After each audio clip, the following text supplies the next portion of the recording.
First thing I want to talk about, I think the audience would like to know, for you and Tristan, 92 days in the dungeon, you know, you're in jail, Yep. your experience in there, we keep hearing about it, we read about it, but what was it like for you guys being in there? So I'll start by saying, and I have to make this clear, that the staff in the jail were exceptionally nice to me. They were very apologetic. The vibe was apologetic. Nobody was really treating me like a criminal. There were a few guys who were icy cold, I guess you could call them. They like to think of themselves as professional, but they were just inhuman. But over time, they warmed up, and I was exceptionally nice also to all the staff. Jail was terrible. I'm going to start by saying jail was terrible, and I was miserable inside of the jail cell. It's a good thing depression isn't real, because I would have been depressed.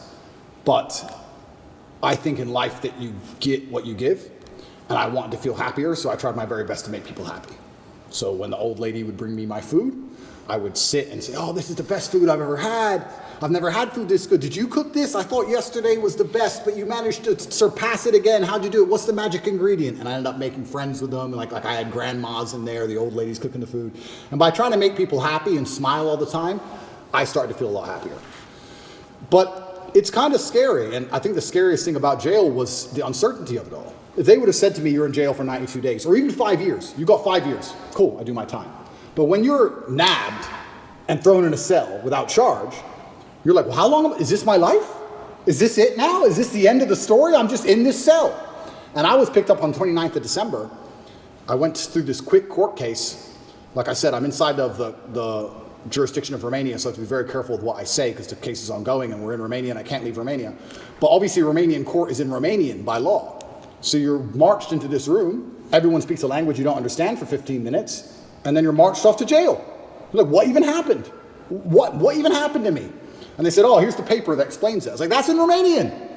And they said, oh, don't worry, you'll get a translation to English by law. I was like, okay, that's fine. But because I was picked up on the 29th of December and there was New Year's Eve and holidays, it was 2 weeks before I even knew why I was in jail. 2 solid weeks I'm in jail. No one told me in English why I'm in jail. I had no idea what the charge. Can they do that? By law, you get it on the piece of paper in English, but it's translation, it's holiday, we need to find a translator, there's a delay. And you speak zero Romanian? Zero. So they said, oh yeah, human trafficking. I'm like, what do you mean human trafficking? Who? When? What? What is this? Took 2 weeks before I finally got a piece of paper, and then I realized what garbage it truly was. I mean, I knew it was garbage, but I was like, this is complete garbage. Yeah. So, yeah, I have endless stories from jail. It was certainly... I don't think jail teaches you much new. What it does is confirm everything you already know. It confirms everything you know about the reality of the outside world, that you need to be physically strong so that you're not attacked by others, and mentally strong so you're not attacked by yourself. You learn who's on your side and who isn't. You learn who's a coward and who's not. You learn who's an opportunist and who isn't.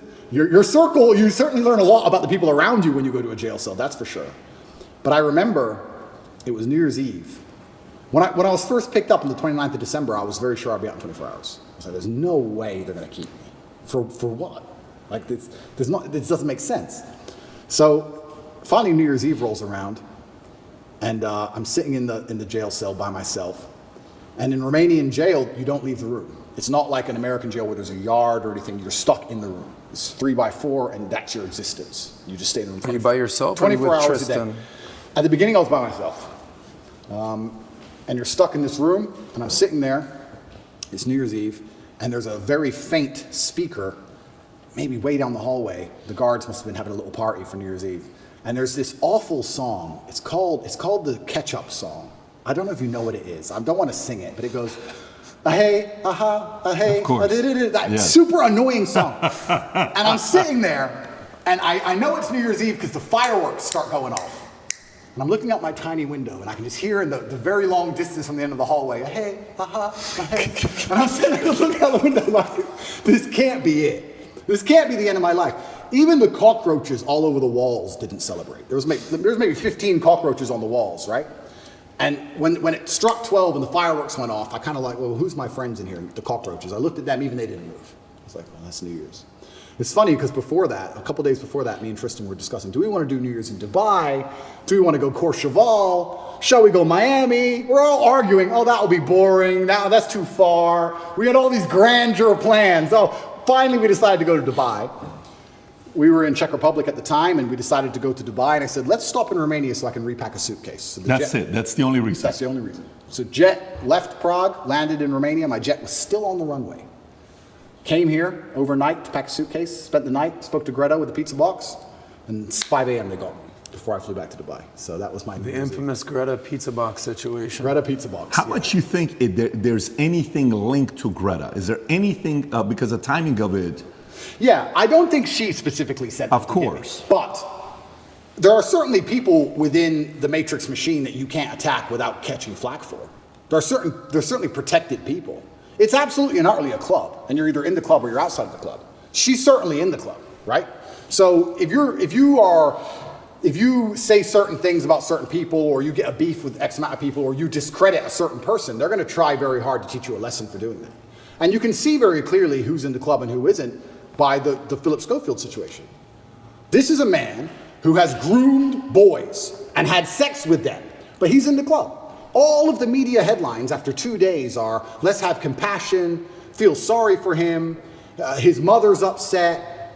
They've attacked me for 14 months, day after day after day, and they relentlessly attack me. Nobody talks about my mental health. Nobody gives a shit how I feel. I didn't do any of the things he did. He's actually done things. I haven't done anything. But when you're in the club, you're protected by the media. When you're not in the club, you're attacked by the media. And that's how it simply works. You're either on our side or you're not. But to join their side, you have to sell your soul. Your sanity has a price. Your sanity is for sale. You have to sell it. You have to come along with your sanity, take out your mind and say, here you go. Take my sanity. I'll take 35 million. Yes, that is a woman. Yes, protect me. It's insane. And the reason these people join these clubs is because they know they're doing bad things and they feel that they need protection. The reason I stand up and argue against all this shit is because I know I don't have skeletons in my closet. You think I'd be on the internet talking like I talk and fighting the Matrix if I had skeletons in my closet, if I was actually a bad person?